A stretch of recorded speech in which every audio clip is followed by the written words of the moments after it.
అమ్మమ్మ గారి పనస ఆవకాయ చేయడం చూసిన తర్వాత, నేను కూడా చేయాలని మార్కెట్‌కి వెళ్ళి ఇలా పనసకాయ ముక్కల్ని కొట్టించాను. చాలా కొంచెం మరీ పెద్దవి కాకుండా చిన్నవిగా కట్ చేయించాను. ఇక్కడిలా అమ్ముతూ ఉంటారు. పండు పనసకాయల కన్నా ఇక్కడ ఎక్కువగా పచ్చి పనసకాయలనే ఇలా అమ్ముతూ ఉంటారు. కూర చేసుకోవచ్చు. అలాగే ఈ మధ్య పనసకాయ బిర్యానీ చేస్తూ ఉన్నారు కదా! దానికి లేదంటే పనస ఆవకాయకి ఇలా ఉపయోగపడుతుందని తెచ్చాను. తెచ్చినవి మొత్తం నేను పనసావకాయ చేయలేదు. కొన్ని ముక్కల్ని ఊరికే మరీ ఎక్కువ రోజులు ఎందుకు అని కొంచెం తీసుకొని చేశాను. దానికోసం ఒక 10, 12 ముక్కలు వేశాను నేను అందులో. కొంచెం ఆయిల్ వేసి, అవి వేసి వేయించాననమాట పనసకాయ ముక్కల్ని. ఆవాలు తీసుకొని మిక్సీ వేసుకొని ఆవపిండి పట్టుకున్నాను. ఆవపిండి కండ్రెక్కకుండా దానిలో ఉప్పు, పసుపు వేశాను కొంచెం.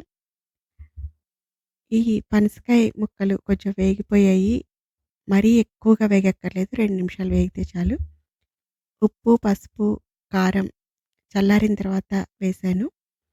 వేసి మనం ఆవపిండి మిక్సీ పట్టుకున్నాం కదా! అది కూడా వేసేసాను. కొన్ని వెల్లుల్లిపాయలు కూడా ఒలిచి వేశాను. నిమ్మకాయ పిండాను ఒకటి. ఎందుకంటే పనసకాయ మనకి పులుపు ఉండదు కదా!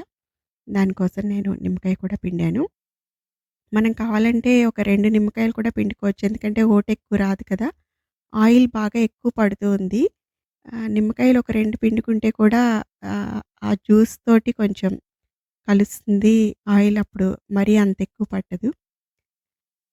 నాకైతే ఇది ఆయిల్ అయితే చాలా ఎక్కువ పట్టిందనిపించింది. టేస్ట్ మాత్రం చాలా చాలా బావుంది. మొదటి రోజు కన్నా రెండో రోజుకి ఇంకా బావుంది ఊరి. చూసారుగా ఎంత కలర్‌ఫుల్‌గా ఉందో. ముక్క కూడా చాలా చాలా బావుంది. దీన్ని వెంటనే స్టోర్ చేసుకున్నాను గాజు బాటిల్‌లో. ఒక 10, 15 డేస్ నిలువుంటుంది. చాలా బావుంది. ఇలాంటి మంచి వీడియోస్ కోసం మన ఛానల్‌ని తప్పకుండా సబ్స్క్రైబ్ చేయండి, లైక్ చేయండి, షేర్ చేయండి. Thank you for watching.